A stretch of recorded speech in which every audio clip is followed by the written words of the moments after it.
రాజకీయాల్లో శాశ్వతంగా శత్రువులు ఎవరూ ఉండరు. శత్రువులు మిత్రులుగా మారడం సహజం. అలాగే నూతనంగా ఏర్పడిన కొత్తగూడెం కార్పొరేషన్ ఎన్నికల్లో ఇలాంటి ఆసక్తికర పరిణామాలే చోటు చేసుకున్నాయి.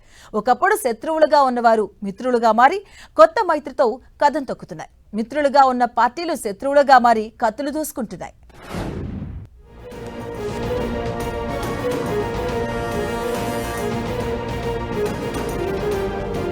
కొత్తగూడెం, పాల్వంచ, సుజాతానగర్లోని 7 పంచాయతీలు కలవడంతో నూతనంగా కొత్తగూడెం కార్పొరేషన్ ఏర్పాటైంది. కొత్తగూడెం కార్పొరేషన్పై పట్టు సాధించేందుకు ప్రధాన పార్టీలు పక్కా వ్యూహంతో ముందుకు సాగుతున్నాయి. ఓటర్లను ఆకట్టుకునేందుకు ప్రచారంతో అన్ని పార్టీలు హోరెత్తిస్తున్నాయి.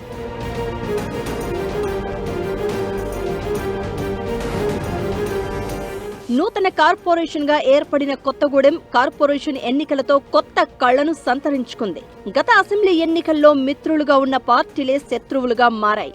కాంగ్రెస్ పొత్తుతో సిపిఐ రాష్ట్ర కార్యదర్శి కూనంనేని సాంబశివరావు ఎమ్మెల్యేగా ఎన్నికయ్యారు.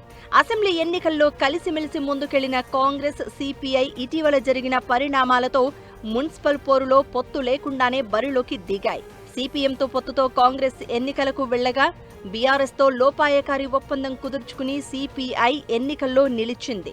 మరోవైపు కొత్తగూడెం కార్పొరేషన్లో పాగా వేయాలని బీజేపీ పావులు కదుపుతోంది.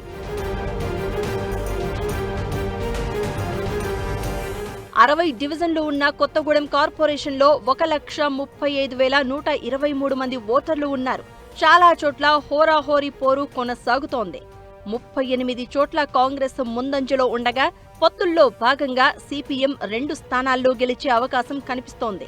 12 డివిజన్లలో సిపిఐ, 8 చోట్ల బీఆర్ఎస్ గెలిచే అవకాశాలు కనిపిస్తున్నాయి. కొన్ని చోట్ల స్వతంత్రులు ప్రభావం చూపే ఛాన్స్ ఉంది. పాల్వంచ ప్రజలు ఎటువైపు మొగ్గు చూపుతారో అని అన్ని పార్టీలు తర్జన భర్జన పడుతున్నాయి. అక్కడ కాంగ్రెస్, సిపిఐ పోటాపోటీగా తలపడుతున్నాయి. కొత్తగూడెం ప్రాంతంలో కాంగ్రెస్ ముందంజలో ఉంది. సుజాతానగర్ నుంచి కలిసిన 7 పంచాయతీలలో సిపిఎం బలంగా ఉండడంతో అక్కడున్న 4 స్థానాల్లో కాంగ్రెస్, సిపిఎం అభ్యర్థులు క్లీన్ స్వీప్ చేసే అవకాశం కనిపిస్తోంది.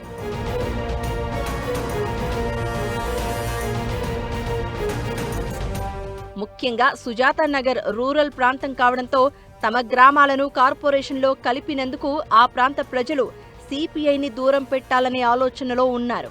కొత్తగూడెంను కార్పొరేషన్ చేసింది ఎమ్మెల్యే కూనంనేని సాంబశివరావు అని, దీంతో ఉపాధి హామీ పనులు, రైతులకు సంబంధించిన పలు సబ్సిడీలు దూరమవుతాయని భావిస్తున్న ప్రజలు సిపిఐపై వారు ఆగ్రహంతో ఉన్నారు.